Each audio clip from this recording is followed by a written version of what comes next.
ऐसे ही मुद्दा था राम मंदिर का। हमारे जितने धार्मिक स्थल हैं उन धार्मिक स्थलों की वापस पुनर्प्रतिष्ठा करनी चाहिए, नहीं तो हमारी औलादें उनको देख देख के क्या करेगी, अपमानित महसूस करेगी। इसलिए जब देश स्वतंत्र हुआ था तो स्वतंत्रता के साथ साथ भारत में जितनी विक्टोरिया की मूर्तियां थी, भारत में सारी विक्टोरिया की मूर्तियां तोड़ दी। क्यों तोड़ी? वो हमको गुलामी याद दिलाती थी। सारे जितने इनके पार्क थे उनके नाम के पार्क बदल दिए। मिंटो पार्क था, उसका नाम शिवाजी पार्क कर दिया। कोई एडमंड ब्रिज था, उसका नाम सावरकर ब्रिज कर दिया। ऐसे हॉस्पिटलों के नाम वगैरह सब बदल दिए। और कई देश तो ऐसे पक्के थे, उन्होंने कहा अंग्रेजों के गुलाम रहे हैं। अंग्रेज लाइट का बटन नीचा करते हैं तो लाइट ऑन होती है, हम इसको उल्टा कर देंगे। हमारे यहाँ लाइट बटन ऊपर करेंगे तो लाइट जलेगी। अंग्रेज लेफ्ट साइड में चलता है, हम हमारे यहाँ राइट साइड में चलना शुरू करेंगे। ऐसे पक्के लोग थे। तो अपने भी गुलामी के सारे प्रतीकों को हटाया। ऐसे ही यूनियन जैक को हटा करके हमने उसकी जगह क्या लगाया? हमने उसकी जगह तिरंगा झंडा लगाया। क्यों? वो हमारा है। यूनियन जैक कहाँ का है? बाहर का है। तो देश की आज़ादी के साथ साथ ही हमारे जितने धार्मिक स्थान थे उनका परिमार्जन हो जाना चाहिए था। पटेल जैसे व्यक्ति ने हिम्मत करके सोमनाथ के मंदिर का उद्धार कर दिया। नेहरू जी ने विरोध किया, लेकिन उसके बावजूद भी जितनी कब्रें थी सब बुलडोजर से साफ करके सोमनाथ का मंदिर आप जा करके आना, गुजरात में देख करके आना। और प्राण प्रतिष्ठा का विषय आया था तो मना कर दिया उन्होंने। वो राजेंद्र प्रसाद जी को लेकर गए। मैं गुजरात का रहने वाला हूँ, गृह मंत्री हूँ। मेरे राज्य के अंदर भगवान महादेव के मंदिर के ऊपर मस्जिद रहेगी क्या? नहीं, मंदिर बनाऊंगा। तो ऐसा ही उद्धार हमारे काशी के विश्वनाथ मंदिर का भी होना चाहिए था, और ऐसा ही हमारे मथुरा के अंदर भगवान कृष्ण की जन्मस्थली का भी होना चाहिए था, और ऐसे ही भगवान राम की जन्मस्थली का भी होना चाहिए था। लेकिन हुआ नहीं। प्रयास तो बराबर चल रहा था। बाबर के समय भी हमारी 4 लड़ाइयाँ हुई। बाबर के बाद हुमायूं के समय 10 हुई, अकबर के समय 20 हुई, औरंगजेब के समय 30 हुई, वाजिद अली के समय 4 हुई, शहादत अली के समय 5 हुई, अंग्रेजों के समय 3 हुई। 76 लड़ाइयाँ लड़ी हमने, और 3.5 लाख हिंदुओं ने बलिदान दिया। एक दिन भी हम खाली हाथ ऊंचे करके बैठे नहीं कि अब तो मक्खन डूब गया, बस कुछ भी नहीं हो सकता, ऐसा हमने एक दिन भी नहीं किया। और जब देश स्वतंत्र हो गया तो अयोध्या के लोगों ने थोड़ी हिम्मत दिखाई, और 22 दिसंबर 1949 की रात्रि को वहाँ पर वो जो मोहम्मद इस्माइल था उसने कहा मैंने प्रकाश देखा और भगवान को घुटनों के बल चलता हुआ देखा, और वहाँ मैंने मूर्तियाँ देखी। अंग्रेजों ने 1934 के अंदर जब आक्रमण किया था, अयोध्या के लोगों ने मुक्त करवाने के लिए वहाँ दीवार बना दी थी। अकबर के समय भी बीरबल ने कहा था तो वहाँ एक राम चबूतरा बना दिया। आज भी राम चबूतरा बना हुआ वहाँ, उस समय से लेकर आज तक भी वहाँ बराबर कीर्तन चल रहा है। और अकबर के समय ये जो टोडरमल था उसने भी प्रयास किया, और बाबा रामचरण दास और अमीर अली, इन्होंने बहादुर शाह जफर के समय प्रयास किया, और उनको कहा था कि भगवान राम का मंदिर बनाओ। तो बहादुर शाह जफर ने कहा था कि यदि देश स्वतंत्र हो गया, अंग्रेज यहाँ से भग गए, तो मैं सबसे पहले ये क्या करूँगा, ये स्थान किसको दूंगा? हिंदुओं को दे दूंगा। लेकिन 1857 की क्रांति विफल हो गई। बहादुर शाह जफर को जेल में डाल के रंगून भेज दिया, और ये बाबा अमीर अली को और रामचरण दास को क्या किया, अयोध्या के उस ढांचे के सामने ही लटका करके दोनों को फांसी दे दी गई। 1949 में मूर्ति प्रकट हुई। 1950 के अंदर अपना पहला मुकदमा दर्ज हुआ। 1959 के अंदर दूसरा मुकदमा हिंदुओं की ओर से दर्ज हुआ, रामानंद संप्रदाय ने दर्ज किया। 1961 में मुसलमान जागे तो उन्होंने मुस्लिम सुन्नी वक्फ बोर्ड ने बाबरी मस्जिद एक्शन कमेटी बना करके वाद दायर किया। अपन भी चाहते थे कि आपसी सहमति से हो जाए। क्यों? क्योंकि वो जो ढांचा था वो जागृत मस्जिद नहीं थी। जागृत मस्जिद का मतलब है कोई वहाँ पूजा करने जाता नहीं था। मुसलमान के जाने पर वहाँ रोक थी, और मस्जिद के कुछ विशेष निशानियाँ होती हैं। जैसे मस्जिद में वजू करने का स्थान होता है, वजू नहीं हाथ पैर धोना, मुंह धो करके जाते हैं, हालांकि वजू करने के लिए कोई तो कुआं ही नहीं वहाँ। फिर मुल्ला बांग देता था, ये आजकल लाउड स्पीकर लगाते हैं 8-10, एक पूरे गांव में शोर होता है। पहले एक टावर जैसा बना था, उसके ऊपर मुल्ला चढ़ करके बांग देता था, वहाँ कोई मीनार नहीं। फिर उसके ऊपर लिखा है जन्म स्थान मस्जिद। तो जन्म स्थान किसका? ये बाबर जन्मा था क्या यहाँ? वो तो फरगना में जन्मा था, यहाँ कौन जन्मा? तो वो भी सिद्ध करता था कि ये मंदिर है। फिर इधर सीता रसोई बनी हुई है, तो बाबरी मस्जिद के बाद सीता रसोई कैसे आई? उधर कोप भवन बनाए। कोप भवन जानते हो ना, कि कई जहाँ गुस्सा होकर के बैठ गई थी और बेचारे दशरथ से वर ले लिए थे, राम को वनवास और भरत को राज्य। कोप भवन बना हुआ है। इधर लक्ष्मण महल बना हुआ है। हनुमान जी जहाँ रहते थे वहाँ हनुमान गढ़ी बनी हुई है। तो इसके बीच में बाबर आया कहाँ से? लेकिन ये कोई हमारी बात नहीं सुनते थे, ना नेता सुनते थे, ना न्यायालय वाले सुनते थे, ना कोई और व्यक्ति कोई बीच में पढ़ करके इसका निर्णय करवा दूं वो करते थे। और मुसलमानों को मस्जिद से मतलब ही नहीं था।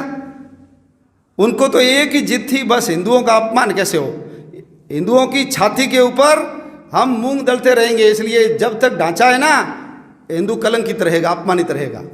और हमारे वहाँ अयोध्या के महंत अवैधनाथ जी थे, वो अयोध्या ही रहते थे। वो कहते थे कि मैं जब यहाँ से निकलता हूँ और इस ढांचे को देखता हूँ तो मेरे को ऐसा लगता है कि मेरे बाप को मार के किसी ने पेड़ पे लटका दिया है और पास में वो लठ लेकर के खड़ा है कि तेरे अंदर हिम्मत है तो लाश उतार करके दाह संस्कार कर दे। ऐसी मन में पीड़ा होती थी।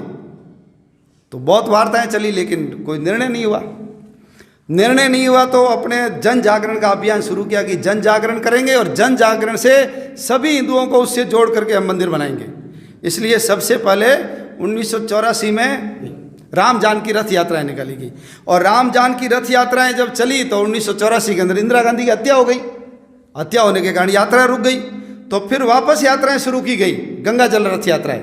और गंगा जल रथ यात्रा में साधुओं ने हाथ में जल लेकर के प्रतिज्ञा की कि राम जी को ताला लगा करके बंद कर रखा है, यदि तुम ताला नहीं खोलोगे तो हम निर्णय नहीं हो रहा है। तो फिर जन जागृति लाएंगे। इसलिए 89 राम शिला पूजन का कार्यक्रम आया। शिला गांव गांव में भेजी गई, सब पूजन करो, ₹1.25 दो और उसी रुपए से मंदिर बनेगा। पूरे देश के अंदर 3.5 लाख गाँव में पूजन हुआ, 8 करोड़ रुपए इकट्ठे हुए। और बंसी पहाड़पुर अपने भरतपुर की जो खान है, जिसका सबसे बढ़िया पत्थर है, वो लेकर के उसकी गढ़ाई शुरू की गई और सब लोगों को कहा कि आकर के आइए शिलान्यास करेंगे। और उस शिलान्यास के समय भी वो अड़ गए कि तुमको शिलान्यास नहीं करने देंगे। उसमें एक वो तिवारी जी थे, एनडी तिवारी, उसने कहा यदि शिलान्यास होगा तो पहला फावड़ा मेरे सिर पे चलाना पड़ेगा।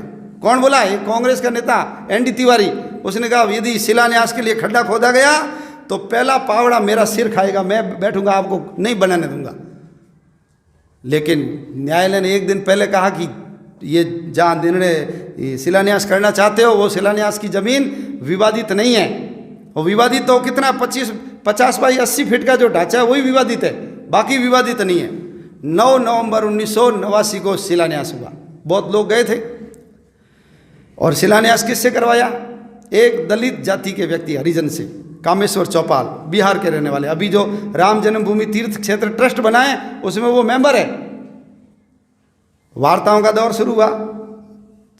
चंद्रशेखर जी ने प्रयास किया, कोई वीपी सिंह ने भी प्रयास किया, देवगौड़ा जी ने भी प्रयास किया, लेकिन मुसलमान टस से मस नहीं होते थे, आते ही नहीं थे वार्ताओं में। और हमारे संतों का अपमान और करते थे। स्वामी सत्यमित्रानंद गिरी जी ने तो अपना पल्लू बिछाया था कि मैं आपसे भीख मांगता हूँ राम मंदिर का, ये इतना प्लॉट हमको दे दो। तो इन्होंने कहा महाराज ये माचिस की डिब्बी नहीं जो आपको दे दे। तो संतों ने फिर तय किया कि हम फिर सब जनता के बीच में जाएंगे, लोगों को बुलाएंगे। इसलिए अरणी नाम का जो पौधा होता है उसको रगड़ करके अग्नि पैदा की गई और दिए जला करके सब जगह भेजे गए। और 18 अक्टूबर की जो दिवाली थी वो दिवाली इस राम ज्योति से जलाओ। क्यों? अभी भी देखो लॉकडाउन में छोटे छोटे प्रयोग कराए ना, कभी थाली बजवाई, कभी क्या करवाया, आम जनता से जोड़ने के कार्यक्रम। सब जगह राम ज्योति। और सबको कहा 30 अक्टूबर को वहाँ आना है। सब लोग घर से निकल पड़े। मुलायम सिंह ने कहा था परिंदा भी पर नहीं मार सकता, कार सेवा होने नहीं दूंगा। लेकिन अपने लोगों में भी था, जब तू यदि जिद करता है मुसलमानों के वोटों के लिए तो हम भी हिंदू किसी से कम नहीं है। तो रोक के बावजूद भी हमारे लोग गए, पैदल गए, पकड़ लिए गए, रात को चले, पगडंडियों से गए, छुपते छुपाते सब अयोध्या के आजू बाजू में पहुंच गए थे। सुरक्षा के लिए उन्होंने 7 घेरे बनाए, कंटीले तार लगाए, बसें रेलें सब रद्द की गई। जो उधर जाता हुआ मिला उसको पकड़ करके जेल में डाला। साधु है अयोध्या का है, वापस साधु जा रहा है तो जेल में, नहीं तुम कार सेवा के लिए जा रहे हो। किसी बेचारे के बैग में चने मिल गए, अच्छा तुमको पता है वहाँ रोटी नहीं मिलेगी इसलिए चने लेके जा रहे हो, चलो जेल में। हमारे प्रोफेसर महेंद्र नाथ जी थे, उनको पता था पकड़ेंगे, तो वो तो स्काउटिंग की ड्रेस पहन के चले गए। जाना है ना कैसे करके, कार सेवा नहीं होगी तो हिंदुओं का नाक नीचा हो जाएगा, तो स्काउटिंग की ड्रेस, टोपी वोपी सीटी लटका के चले गए। हमारा कैंप है, पहुंच गए वहाँ पर, आजू बाजू के सब गांव में जाकर के छुप गए वो लोग। और आडवाणी जी ने सोमनाथ से लेकर अयोध्या तक रथ यात्रा निकाली। और हम जानते हैं समस्तीपुर आया बीच में बिहार का, लालू प्रसाद जी ने पकड़ करके उनको अंदर डाल दिया था। 30 अक्टूबर को लोग आजू बाजू के घरों से निकले और पूरी की पूरी सड़कें अयोध्या की भर गई। और भगवान का काम है, इसलिए भगवान ही मदद करते हैं। तो एक पुलिस की बस थी और एक कोई साधु पता नहीं कहाँ से आया, उस साधु का बाद में पता भी नहीं लगा, पुलिस के ड्राइवर को उतार करके खुद वो सीट पे बैठ गया और सब कार सेवकों को कहा भैया चढ़ जाओ अंदर। तो सब लोग अंदर चढ़ गए और उसने बस चलाई। तो जो बैरिकेड्स वगैरह थे, वो गार्ड थे, उनको लगा ये पुलिस की गाड़ी आ रही है, शायद पुलिस वाले होंगे अंदर, तो उन्होंने सबने वो गेट खोलते गए और ये बस चलती गई। और ठेठ उस बस को ले जाके कहाँ खड़ा किया, वो ढांचे के आगे, और कार सेवक उतर गए और ऊपर चढ़ गए, झंडा लगा दिया, प्लास्टर तोड़ दिया, जालियां भी तोड़ दी। पुलिस ने लाठीचार्ज किया तो किया, लेकिन झंडा लग गया, फोटो आ गया, पूरी दुनिया में मैसेज गया कि हिंदू जो तय करता है वो होकर ही रहता है। बाद में वहाँ की सरकार, केंद्र में वीपी सिंह की सरकार थी, बीजेपी का समर्थन था, समर्थन वापस ले लिया। और ऐसे ही उत्तर प्रदेश में भी मुलायम सिंह को ये इनका समर्थन था, वो सरकार भी गिर गई और केंद्र की सरकार भी गिर गई। अप्रैल के अंदर दिल्ली के वोट क्लब पे सबसे बड़ी रैली हुई। कितनी संख्या थी? 25 लाख की संख्या। और ये जो कार सेवा हुई उसके दूसरे दिन वापस कार सेवा थी, 2 दिन के विश्रांति के बाद। उसमें मुलायम सिंह ने गोलियां चलाई और गोलियां चलाने के कारण हमारे कार सेवक बलिदान हुए। अपने भी जोधपुर के 4 लोग बलिदान हुए। सेठाराम जी शारीरिक प्रमुख थे, 21 साल के, ये जोधपुर के पास मथानिया के थे। महेंद्र नाथ जी अरोड़ा जोधपुर के थे और राम कुमार शरद कुमार कोठी दोनों बीकानेर के थे, अभी वो कलकत्ता रहते हैं। ये दोनों भाई ऐसे कार सेवक बलिदान हुए। उनकी अस्थि कलश यात्रा निकाली गई जनवरी 91 में, और 4 अप्रैल को दिल्ली के अंदर वोट क्लब पे बहुत बड़ी रैली हुई थी। वापस चुनाव हुए तो उत्तर प्रदेश में कल्याण सिंह जी की सरकार आ गई। फिर वार्ताओं का दौर, वही ढुलमुल नीति। तो फिर संतों ने तय किया हम वापस करेंगे कार सेवा। इसलिए खड़ाऊ पूजन यानी रामचरण पादुका पूजन और गीता जयंती के दिन सब लोग वहाँ पहुँचिए। 6 दिसंबर का दिन था, सब लोग गए। और मुलायम सिंह ने गोलियां चलाई थी, लेकिन जब सरकार बदल करके इनकी सरकार आ गई कल्याण सिंह जी की, अभी अपने यहाँ राज्यपाल है, आपको पता होगा, उन्होंने कहा था मैं कार सेवकों पे गोली नहीं चलूँगा। और मुलायम सिंह को भी पता था कि पुलिस गोली चलाएगी नहीं, इसलिए उन्होंने मोपला पुलिस को लगाया था। मोपला पुलिस कौन है? जो केरल की मुस्लिम पुलिस है। क्योंकि हम तो नारे लगाते ना, ये अंदर की बात है, पुलिस हमारे साथ है। पुलिस तो साथ ही थी, राम के काम के लिए पुलिस साथ नहीं होगी क्या? और जब ढांचा टूटा था उस समय सारे पुलिस वालों ने जूते उतार करके भगवान के आगे पैसे चढ़ाए थे। यानी अंदरूनी भावना क्या थी? अंदरूनी भावना ये थी कि यहाँ मंदिर बनना चाहिए। और वीपी सिंह जी भी एक बार देखने गए थे वहाँ, और जब उनको दिखा दिया तो उन्होंने कहा कि वो मस्जिद कहाँ है? तो पुजारी ने कहा यही मस्जिद है। तो वीपी सिंह ने कहा ये मस्जिद हो ही नहीं सकती। तो उन्होंने कहा साहब ये बात आप जाकर दिल्ली में पत्रकारों के सामने बोल दोगे ना तो हमारा ये समस्या का हल हो जाएगा। लेकिन बाहर जाकर के बोलने की हिम्मत उसमें नहीं थी। फिर संतों ने तय किया हम फिर कार सेवा करेंगे। 6 दिसंबर का दिन सब लोग पहुँचे और उनको पता लग गया कि ये जब तक हटेगा नहीं तो हमारी सौगंध भी पूरी नहीं होगी। सौगंध राम की खाते मंदिर वहीं बनाएंगे, तो वहाँ कैसे बनेगा? यहाँ तो ये पहले से ही ढांचा बैठा है। तो उनको जो चीज़ मिली थी उससे उन्होंने 12 बजे कार सेवा शुरू की और शाम को 5 बजते बजते उन तीनों गुंबदों को ध्वस्त करके और वहाँ की 25 बाई 25 का एक चबूतरा बना करके टेंट नुमा एक मंदिर बना के भगवान राम की मूर्तियाँ वहाँ पर विराजमान कर दी। और जितने कार सेवक आए थे वो जो मलबा था वो सब ले गए। आज अभी हमारे यहाँ आहोर में बैठक थी, महाराज जी आए थे, महाराज जिनका मैं भी गया था, और वहाँ से एक ईंट लेकर के आया था, वहाँ पड़ी है मेरे पास। तो सब ले गए कचरा पूरा। क्यों? बाद में दिखाएंगे। ये देखो ढांचा तोड़ा था ना, ये उसकी ईंट है। टूट गया ढांचा। और ढांचा टूटने के बाद केंद्र में जो नरसिंह राव सरकार थी उसने 4 राज्यों की सरकारें बर्खास्त की। राजस्थान की सरकार बर्खास्त की, हिमाचल की बर्खास्त की, मध्य प्रदेश की बर्खास्त की। 4 सरकारें हमारी बर्खास्त कर दी, जबकि वहाँ कोई दंगा फसाद नहीं हुआ था। ढांचा टूटा अयोध्या में, चलो उत्तर प्रदेश की करते तो समझ में आती, लेकिन उत्तर प्रदेश के साथ साथ इन राज्यों की भी सरकारें बर्खास्त की, संघ के ऊपर प्रतिबंध लगा दिया, विश्व हिंदू परिषद के ऊपर भी प्रतिबंध लगा दिया। मामला चला। फिर 2010 आते आते इलाहाबाद हाई कोर्ट ने 3 टुकड़े कर दिए उनके, 3 टुकड़े, और तीनों को मंजूर नहीं था, इसलिए सुप्रीम कोर्ट में चले गए। और सुप्रीम कोर्ट में भी चला मामला। पहले तो हमने जब फाइल दी 8 साल तक तो देखी नहीं, और जब फाइल दी तो उन्होंने कहा राम मंदिर हमारे प्राथमिकता में नहीं है। प्राथमिकता में क्या है? समलैंगिकता। आप पढ़ते हो ना समलैंगिकता, आदमी आदमी से शादी कर सकता है, यह है समलैंगिकता। 377 live in relationship, Sabarimala case दायर करने वाला कौन है? एक मुसलमान, एक ईसाई महिला। उनको लेना देना नहीं, मंदिर में जाती नहीं, लेकिन फिर भी महिलाओं का प्रवेश होना चाहिए, वो केस डाला, उसको लोन ले लिया। होली पे कितना पानी खर्च होना चाहिए, दही हांडी कितने 12 फीट होनी चाहिए, 12 फीट से 1 इंच भी ऊपर होगी तो तुम्हारे ऊपर केस दर्ज हो जाएगा। दिवाली पे पटाखे नहीं फोड़ोगे, ये सब उनकी प्राथमिकता में। बकरे मारते हैं ना ईद को, वो प्राथमिकता में नहीं है। किसी मुस्लिम महिला को मस्जिद में नमाज पढ़ने के लिए जाने देते नहीं, वो उनकी प्राथमिकता में नहीं है। और हमारी महिलाएं तो खुले घूमती हैं, रंग बिरंगे कपड़े पहनते हैं, और बेचारी उस महिला को तो बोलो, उस महिला को काला कपड़ा पहनाना, बोलो उसके ऊपर अत्याचार है कि नहीं है?